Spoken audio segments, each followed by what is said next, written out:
Bismillahirrahmanirrahim. Assalamualaikum warahmatullahi wabarakatuh. Selamat pagi anak-anakku, salam sejahtera untuk kita semua. Bagaimana kabar kalian? Mudah-mudahan kalian semua berada dalam lindungan Allah Subhanahu wa taala, diberi kesehatan dan kemudahan dalam segala sesuatunya. Hari ini kita akan masuk pada materi baru, yaitu mengenai sistem peredaran darah pada manusia. Pernah nggak kalian terluka? Ataupun misalkan terluka karena jatuh, atau misalkan karena pisau. Nah, apa yang terjadi ketika kalian luka? Keluar darah berwarna merah. Apakah si darah itu akan terus keluar? Tak berhenti, ataukah lama-lama darah itu akan mengering? Nah, ketika kita luka ataupun karena jatuh, karena terkena pisau, lama-lama darah kita tuh akan mengering seperti pada gambar di sebelah kanan. Ini karena pisau dan yang ini karena terluka jatuh dari sepeda seperti di gambar. Mengapa bisa demikian? Nah, hari ini kita akan bahas tuntas di sistem peredaran darah pada manusia. Oke, darah. Darah yang tadi kalian lihat berwarna merah. Nah, ini darah ya. Sebetulnya darah itu memiliki komponen. Nah, ini komponen darah. Di darah itu ada yang namanya plasma darah dan ada yang namanya sel darah. Yang terdiri dari sel darah itu ada sel darah putih, ada keping darah, dan ada sel darah merah. Nah, itu komponen darah. Nah, ini ya, komponen darah pada manusia ini terbagi ada plasma darah dan ada sel darah. Nah, sel darah ini terbagi ada yang namanya eritrosit, leukosit, dan trombosit. Nah, eritrosit ini disebut dengan sel darah merah. Leukosit ini adalah sel darah putih. Dan trombosit ini adalah keping darah. Oke, darah merupakan komponen terpenting dari sistem peredaran darah. Darah memiliki tugas membawa nutrisi, oksigen, hormon, antibodi, serta berbagai zat lainnya dari dan ke seluruh tubuh. Jadi jika dikatakan darah ini di dalam tubuh kita ini, dia bertugas sebagai alat transportasi, membawa makanan, membawa oksigen. Nah, itu fungsi dari darah. Nah, seperti tadi yang sudah dijelaskan di awal, darah ini memiliki dua komponen, ada plasma darah dan ada sel-sel darah, di mana plasma darah ini memiliki kandungan yang paling banyak dalam tubuh karena sebanyak 55% tubuh kita ini terdiri dari plasma darah dan sisanya sel darah ini hanya 45% yang terbagi dari sel darah merah, eritrosit, sel darah putih, leukosit, dan keping darah, trombosit. Nah, ini plasma darah. Plasma darah ini bentuknya cairan. Plasma darah ini mengisi tadi 55-60% dari volume darah. Nah, plasma darah ini kenapa sih warnanya tidak merah? Karena plasma darah ini kandungannya ada protein, vitamin, lemak, garam mineral, glukosa, ada air. Nah, ini komponen-komponen dari plasma darah. Lalu, fungsi plasma darah untuk apa? Nah, komponen darah itu memiliki fungsi dan perannya masing-masing di dalam tubuh. Untuk plasma darah ini, dia berfungsi untuk mengedarkan zat-zat makanan atau sari-sari makanan ke seluruh tubuh. Nah, kita kan sudah belajar tuh mengenai sistem pencernaan pada manusia. Nah, diedarkannya ini, si zat-zat makanan yang tadi diedarkannya oleh plasma darah. Oke, lanjut. Nah, sekarang eritrosit atau disebut dengan sel darah merah Nah, sel darah merah ini bentuknya ini bulat pipih. Bentuknya seperti itu. Kalau misalkan kita lihat di bawah mikroskop, sel darah merah ini tidak memiliki inti sel. Nah, warna merah pada sel darah merah ini karena dia mengandung senyawa hemoglobin. Nah, hemoglobin ini merupakan protein yang mengandung unsur besi. Sel darah merah ini terdapat dalam tubuh sebanyak 4-5 juta sel darah merah. Lalu sel darah merah ini fungsinya untuk apa? Jelas berbeda dengan plasma darah tadi. Kalau sel darah merah ini berfungsi untuk mengangkut oksigen dari paru-paru ke seluruh tubuh, lalu mengangkut karbon dioksida dari dalam tubuh ke paru-paru untuk dikeluarkan. Lanjut, ini ada sel darah putih atau disebut dengan leukosit. Nah, kalau leukosit ini untuk ukuran dia lebih besar dibanding sel darah merah. Nah, lalu tadi kalau sel darah merah tidak memiliki inti, leukosit ini memiliki inti dan ukurannya lebih besar, namun jumlahnya ini lebih sedikit dibanding sel darah merah. Kalau sel darah merah tadi 4-5 juta dalam tubuh, sedangkan kalau sel darah putih hanya sebanyak 8.000 kurang lebih. Nah, lalu fungsinya untuk apa? Fungsi sel darah putih ini berfungsi untuk melawan kuman atau bibit penyakit yang masuk ke dalam tubuh. Nah, kalau misalkan dalam kehidupan sehari-hari, kalau dalam bank, ini sebagai satpam, penjaga, sebagai sistem imunitas. Nah, untuk sel darah putih ini banyak sekali macam-macamnya. Ada granulosit, agranulosit. Nah, granulosit terdiri dari eosinofil, basofil, dan neutrofil. Agranulosit terdiri dari limfosit dan monosit. Kita lanjutkan. Lalu ini ada trombosit. Nah, ada sel darah yang mengandung trombosit yang disebut dengan keping darah. Nah, ini keping darah ini untuk ukurannya lebih kecil dibanding sel darah putih tadi dan lebih kecil dibanding sel darah merah. Nah, untuk ukuran. Lalu untuk jumlahnya lebih banyak dibanding sel darah putih, namun lebih sedikit dari sel darah merah karena jumlah sel keping darah atau trombosit ini sekitar 200.000 sampai 500.000. Nah, oke, trombosit ini sama seperti sel darah merah, dia tidak memiliki inti. Nah, lalu apa sih fungsinya trombosit ini di dalam tubuh atau keping darah ini? Kalian masih ingat tadi di awal Ibu memberikan persepsi itu ada orang yang luka. Nah, ini yang berperan itu adalah trombosit atau keping darah, di mana keping darah ini ketika kita terluka karena jatuh ataupun karena terkena pisau, jadi trombosit ini memang merupakan sel darah yang berfungsi untuk membantu dalam proses pengeringan luka.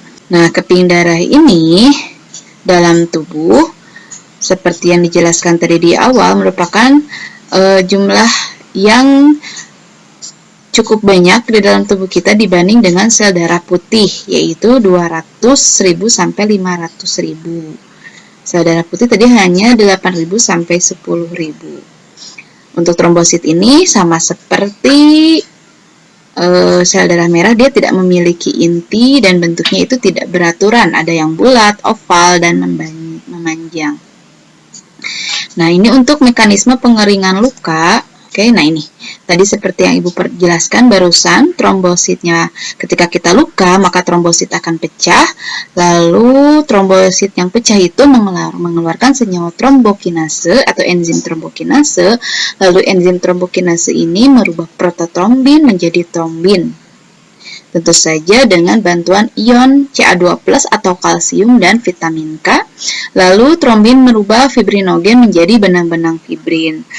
Nah, karena dalam proses pengeringan luka ini ternyata ada bantuan ion Ca2+ atau kalsium dan vitamin K. Nah, agar kualitas pengeringan luka kita baik, maka dalam tubuh kita tidak boleh sampai kekurangan vitamin K dan kalsium.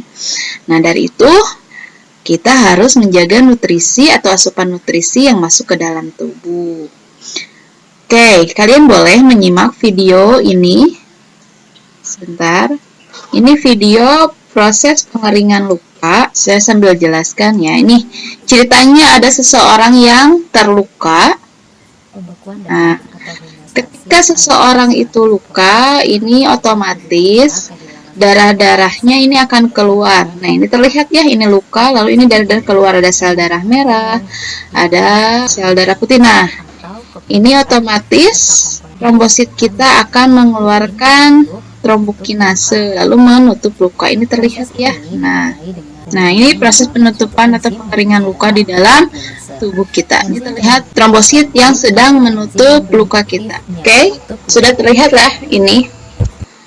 Ketika luka, trombosit kita pecah mengeluarkan enzim trombokinase, lalu enzim trombokinase mengeluarkan trombin dan prototrombin. Lalu fibrinogen menjadi benang-benang fibrin seperti pada gambar ini terlihat. Selesai mengenai darah, kita akan lanjut pada jantung, lalu pembuluh darah dan mekanisme peredaran darah besar dan kecil. Oke, sekarang kita lanjut ke organ peredaran darah. Kalau tadi kita sudah membahas mengenai darah, sekarang kita ke organ peredaran darah yang terdiri dari ada pembuluh dan jantung.